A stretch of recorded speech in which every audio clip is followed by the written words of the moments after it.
Hiya! I'm going to be doing a review of It Ends With Us by Colleen Hoover.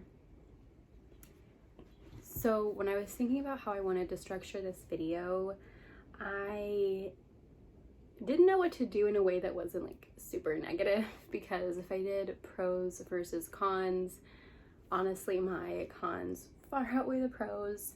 So I've decided I'm going to do it like a little bit of background, what the story is about, pros, cons, then like split, and what I would change about the book, which this will be a little bit more in depth on things that I wished had happened.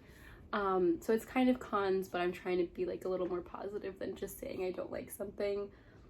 I understand that this story for a lot of people could be important, and I just think that there are ways to improve upon a, important piece of literature, I guess, is how I'm going to describe it. Okay, so to start, this is the story of Lily Blossom Bloom, first, middle, last name. She's like 23, 24 at the start of the book. Her father has died, and she's like living in Boston, trying to make her way in the world, and she meets this guy, Ryle Kincaid, also a stupid name, and they like meet on a rooftop, and it's described as this like one-off thing, and he tells her, oh, it's not a stupid idea for you to open up a flower shop even though your name is Lily Blossom Bloom, you should go for it.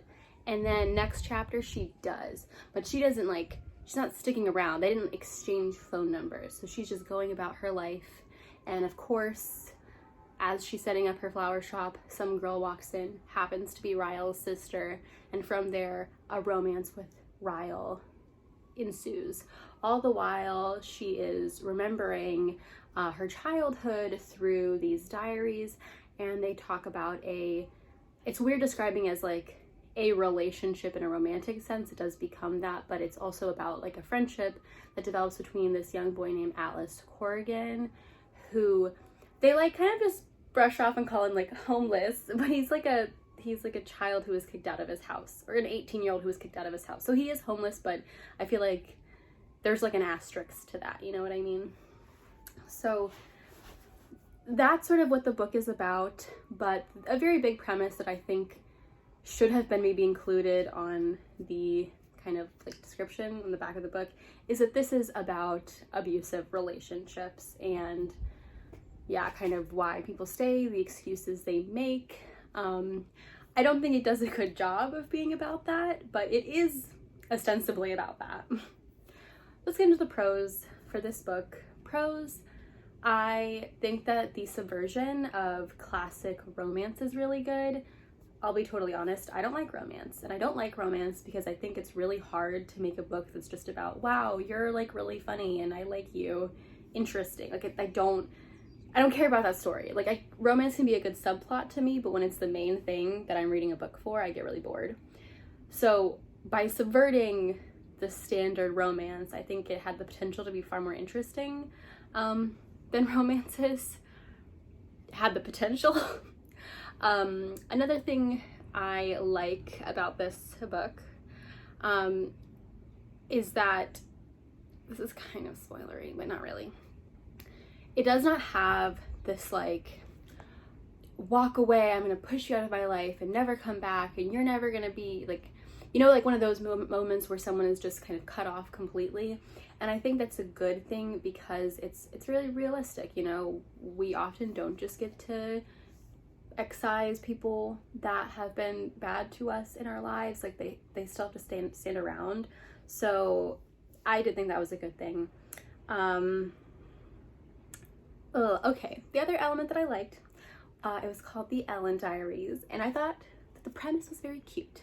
So essentially, Lily as a teenager, she has a diary, but she thinks having a diary is very cringy, so she calls it the Ellen Diaries, because she's writing this as though it was letters to Ellen DeGeneres, because she is an Ellen DeGeneres super fan.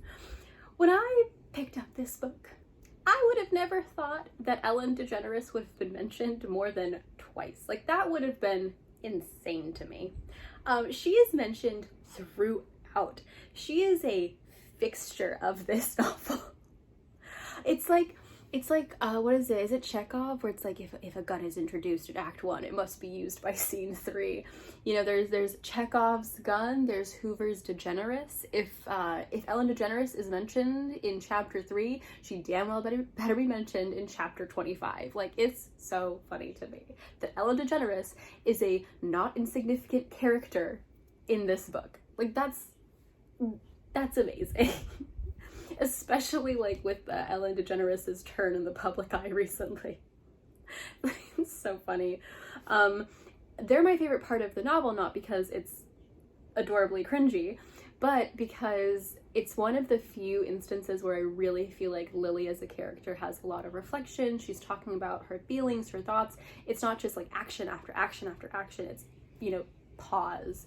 And I think that's what this novel could use a lot more of, is pause. That's really where most of my positives for this story end. Let's go into the cons, the negatives, things I didn't really like. So starting off, I don't think that Hoover is a very good writer.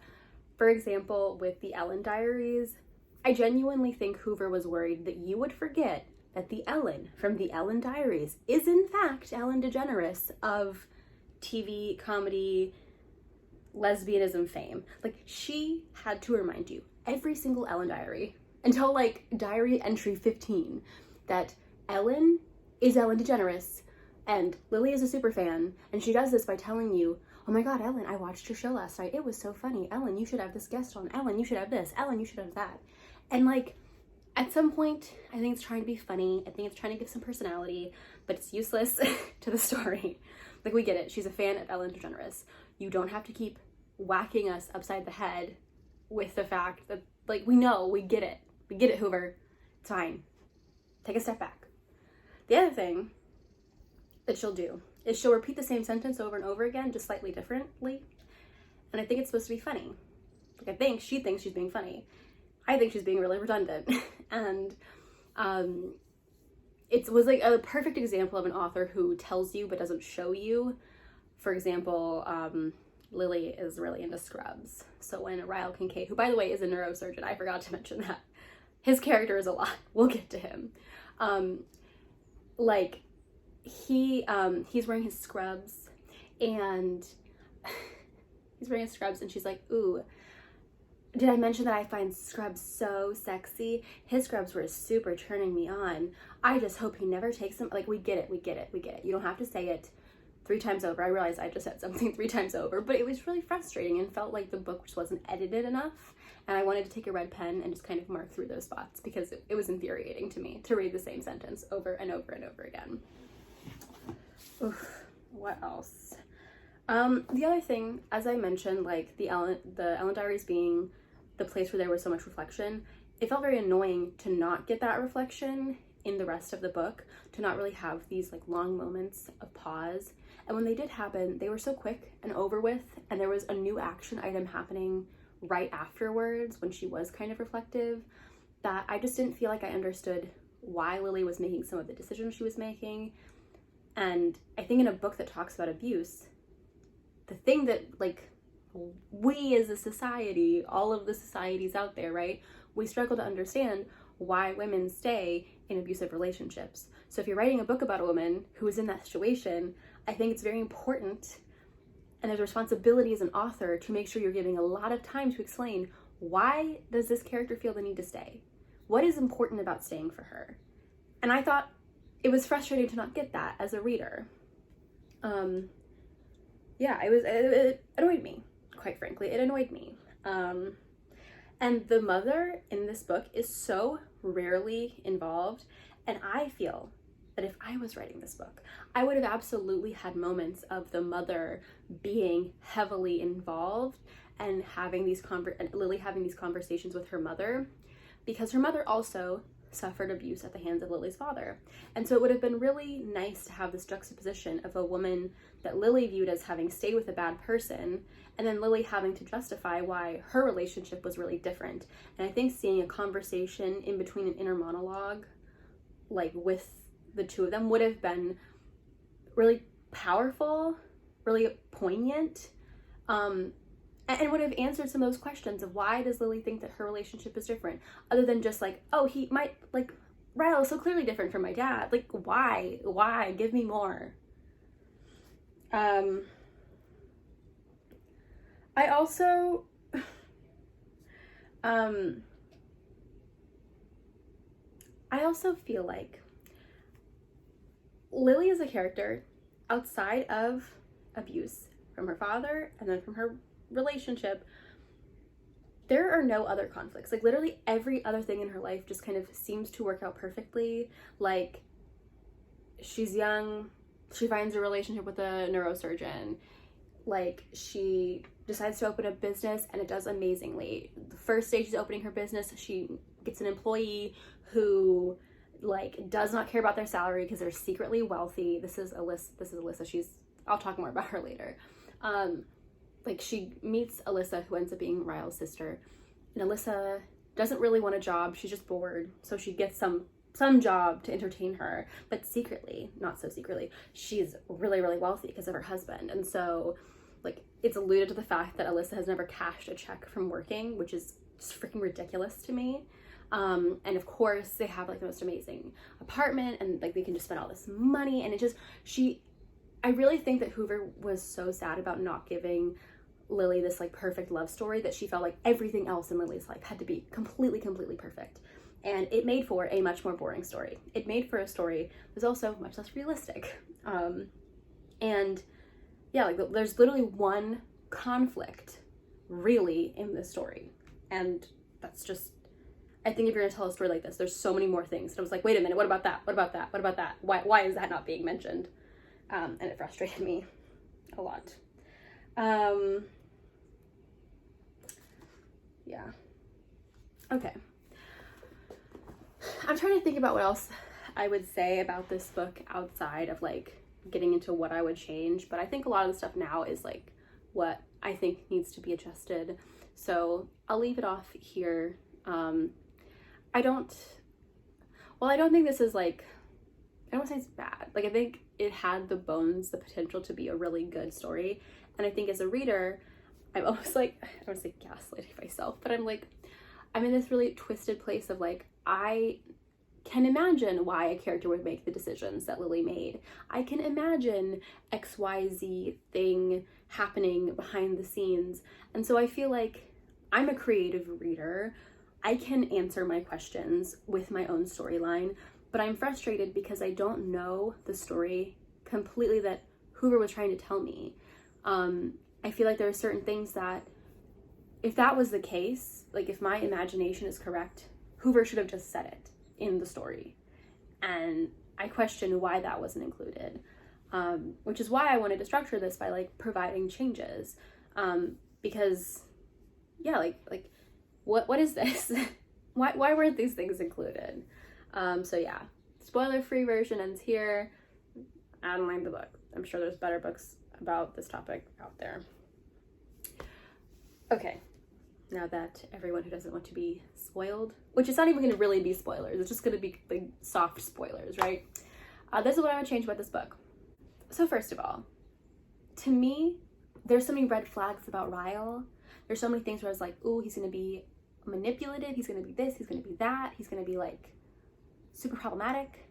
And I don't know if that's how Hoover saw him. Like, in my mind, reading this book, Hoover was basically like, he's a perfect guy, except occasionally he'll hit a woman. Like, and that's bad, but it really felt like that was it. That was his only flaw. Like, other than that, perfect guy. In another book that she would have written, Ryle would have been the love interest, no problem. She just had to give him one flaw. And that bothered me because there were so many crazy red flags about him that were not cute, that were not romantic. And I thought the idea was going to be, here is this guy who Lily has fallen in love with because he does all these vaguely manipulative things, and we're going to learn along with Lily how those things were actually super manipulative and bad. I don't feel like the book did a good job of doing that, and it could have, and it would have been an amazing book if it did. So for example, he's like, the whole time he's like, oh, I would never be with anyone else other than you, like, you're so amazing, like, I've never been in a relationship like this before, like, I don't think I would ever settle down if it's not with you. And I thought it was going to be played up way more in the end of the novel. And it kind of vaguely does, but not to the extent that I feel like it should have. Not to that intensity of like, you know, like, I've sacrificed everything. I wouldn't be this. I wouldn't be wasting my time. I wouldn't be involved in this. Like, you know, I've only ever trusted you. Why would you do this to me? And bringing that point up, especially after moments of like when something violent happens, having that be played up more and more and more, I think would have been like better. Like, realistically, their only fights ever happen when there's something physical, and I think there should have been a lot more like emotionally manipulative arguments, because that's also really realistic and a huge part of abuse, like, if we're being honest. The other thing, so he like love bombs her. He also trauma dumps at some point, kind of almost like excusing his actions, and I think like that should have been called out more. Like, I think he should have done that more, and it be talked about more as this really horrible thing he's doing to manipulate Lily. I thought, so the other thing, right, the first chapter, when they're kind of like almost anonymously meeting, or like meeting in like a very like wistful one night on a rooftop over Boston way, he encourages her to open this shop, and later she does. I would have sworn to you that eventually in that book he was going to be like, you would be nothing without me. I'm the one who told you to go for this. I'm the only one who supports you. I'm the only one who believes in you. And that never happens. And that would have been such a great moment to show how toxic, manipulative people do stuff like that. They tell you that your successes are because of them. And I just think all of this would have made for a much more realistic struggle, a much more dynamic, problematic relationship, and something much better to explore. Because honestly, I think all that like love bombing was like, that's what Hoover wants. She thinks it's a good thing, and it's a bad thing. And I don't want people reading this to be like, I wish a guy would treat me like that. No, you don't. This is annoying. It's bad. I also thought for a long time, I was like, there's no way he's actually a neurosurgeon. He's like totally lying. But no, I guess he is really a neurosurgeon, right? The other thing is Ryle's sister, Alyssa. She becomes the best friend, and she's still my favorite character in the book. I just wish she was like a little toxic, because it would have made for a much more interesting story. So in the book, she's the one who walks in. She like throws her Birkin down, which, by the way, Birkins are out. Beyonce said so. So she throws her Birkin on the table. She's like, I want a job because I'm bored. And then her and Lily become best friends. And of course, Lily benefits because Alyssa's married to a really rich guy. And so like they all benefit from the wealth that the family has. And I thought the whole time, okay, Lily's going to get into this relationship with Ryle, and Alyssa's going to be like kind of toxic about it, in the sense that she's going to want Lily to stay in a bad relationship because she likes the idea of her best friend dating her brother, like being married to her brother. And like, not only does that, like, that, nothing like that happens, really. But there's one thing where like Alyssa's kind of a little sus, but for the most part, she completely and wholly supports Lily and everything. And I just think like, yeah, like it could have been a really great example of how sometimes the people who do care about us, they prioritize their wants over our needs. And so sometimes even our friends aren't good examples that we should use. I think about parents a lot. Like sometimes I think, especially where like my cultural background, you'll see women who will encourage people to stay with really like emotionally, physically abusive people, because for them, like, you no, there's a man who likes you, you don't leave that. There's a man who will support you, you don't leave that. And yeah, sometimes people have competing wants that just aren't in someone's best interest. So I kind of wish that some of these characters were worse people, because it would have literally made for a better story. Moving on, like I said, I wish that Lily and her mother had these discussions. There's certain moments in the book too. For example, there's one scene with Atlas, who, like I said, he kind of comes in and out of the story. They bump into him. Atlas has a restaurant, and he gives his number to Lily.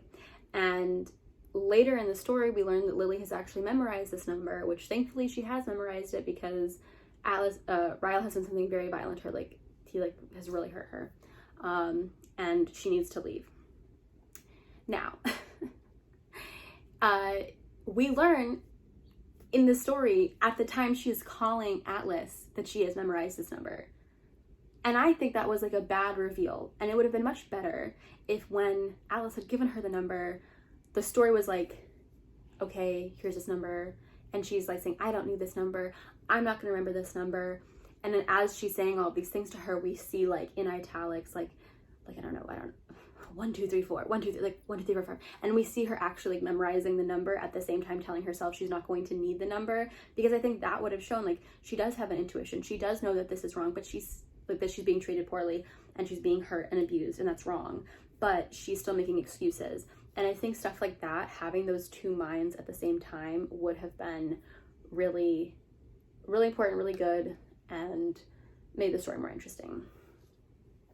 Okay, so next, Lily is supposed to be 23, 24, and I don't know like the timing of this, but to me she seemed like she had some really interesting values for being that young. And like clearly she has to be a millennial because she was in high school when Finding Nemo came out. Like that's a millennial, right? I thought some of her values were really interesting, and they would have made sense to me if she was like a 23-year-old from Kansas, but she's supposed to be from Maine or whatever, or Vermont, I don't know. And I just thought, like, why is Lily making these decisions? What is her internal reasoning? For example, obviously in the story, her and Ryle have like a wedding. They are just sitting in a room. They're like, oh my god, what if Ryle marries you? That's Alyssa. Lily's like, that'd be great, I would love to marry him. And of course Ryle is sitting right outside and he's like, oh, let's get married. And they go and then they fly to Vegas, and oh my god, they're gonna get married, and it's been like a week since they had that conversation, and now they're getting married. And isn't it amazing? Why did Lily do that? Why did Lily do that? Is it just that I'm so in love, I just couldn't imagine spending another second with anyone else? But that's stupid. In my mind, there should have been a discussion, like Lily being under the impression she'll never find another man. Finally, someone's willing to marry her. This is amazing. Are you really going to pass the opportunity to marry a successful, a successful man who's really motivated, who really has his like crap together? You don't let go of a guy like that. I need to stay with this. He cares about me. Yeah, there's flaws, but who cares? Like where was that discussion? Where was that discussion then? Like, I was just annoyed that I felt like it was just so quickly happened. What? Why can't that be discussed? Similarly, when Lily leaves Ryle, she learns at the hospital she's pregnant. because of course. Now, there's a moment where she says, like, she's weighing the two options, and she's like, oh, he hits me, but I love him.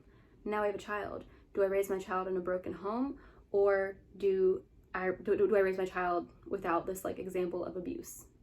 If that makes sense. It was weird to me that for her there was even this discussion about like a broken home. Like that to me was weird, and that indicates some kind of value system which says divorce is bad, divorce is wrong, you shouldn't get divorced. Where did that come from? like where did that come from? We heard from Lily this whole time that, she wanted her parents to get a divorce. So if she thinks divorce is like this bad broken home thing, why can't we hear more about that? Honestly, I thought a much more realistic discussion would have been, can I really admit I'm a failure, that I failed at this marriage? Can I really admit that I was stupid enough to get involved in this? Like, I have so much shame and regret, and now I'm in this situation and I don't know what to do. Like, I don't know, it just felt like if she cares about that, if that's important to her, not being in a broken home, don't just mention it once. Like, explain why that's scary to this character. It's just never done. Ever. It's like a throwaway line, I think, to make her decision like genuinely confusing for the audience. Like, ooh, what's she gonna decide? I mean, she does love him after all, but he hits her. Like, I don't know. Like, first of all, I didn't really think that these characters seemed that in love to begin with. It just seemed like, it seemed very like honeymoon, like, oh, I'm swooning over him, but not like these two characters genuinely love each other. So, I mean, maybe that's just me. So I was really surprised by that, but I was so confused because I feel like I never really learned this character's values, and they should have been talked about a lot more. Especially if you wanted me to believe that she's like a 23-year-old. Like, It's like, this feels so weird. Like, and yeah, like I mentioned, if you're gonna tell a story about someone who is staying in an abusive relationship, please do the due diligence of explaining what that character is thinking and why they're staying there. I don't think that's a hard thing to do.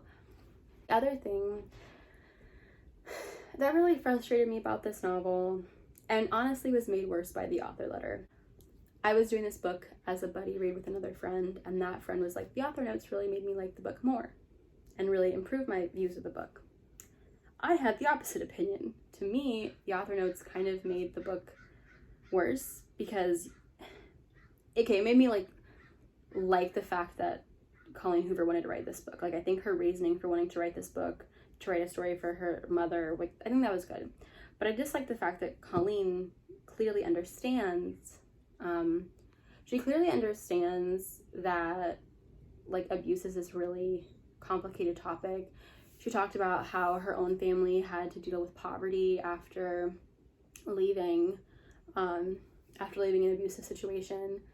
And so to me, the fact that it's not really brought up for Lily, all of those severe complicating factors, not knowing how you're going to pay rent, not knowing how you're going to take care of a child on a salary, not knowing if someone's going to pay child support, not knowing all of those things, like, that is, like, oh my God, that is such a big part of leaving an abusive person.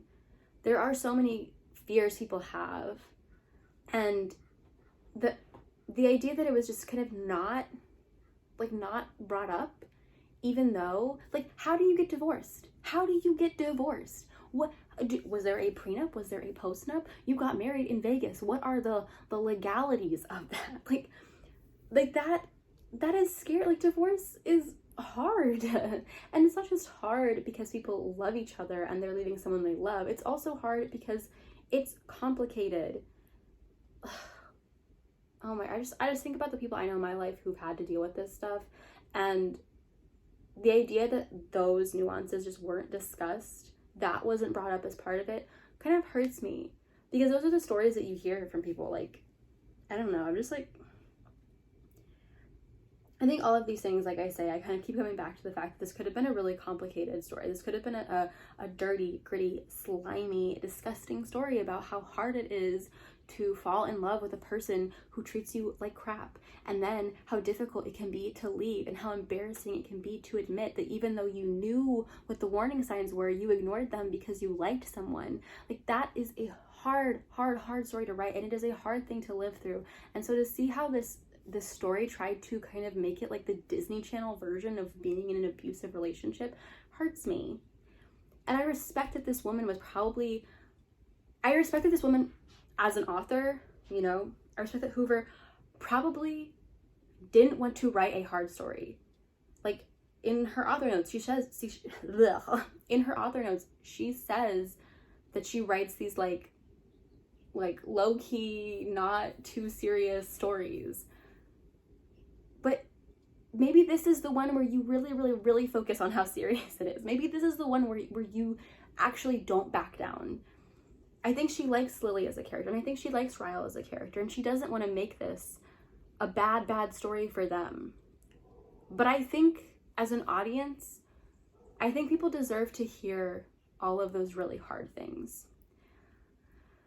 I don't know, this is such a dynamic topic, in that there's a lot of angles, and there are as many stories of abuse as there are people who are victims and perpetrators of abuse. But I think that if we're going to tell a story, we ought to tell a really developed, well-rounded story, and not an easy story. But yeah, I still appreciate, like I said, I still really appreciate that this exists in the romance genre. I appreciate that someone did that. But I will damn sure not be picking up another book by Colleen Hoover. Peace and love, peace and love. Other than that, as is tradition, I'll be mentioning another book I'm currently reading. I am reading Breasts and Eggs by Mieko Kawakami. How much more do I have? Oh, okay. I have like a good chunk, maybe like 200 pages left, and I hope I can just power through that for the rest of today, because I have not been sticking with all of my women in translation books for this month. But yeah, thanks for watching, and yeah, hopefully I'll see you soon.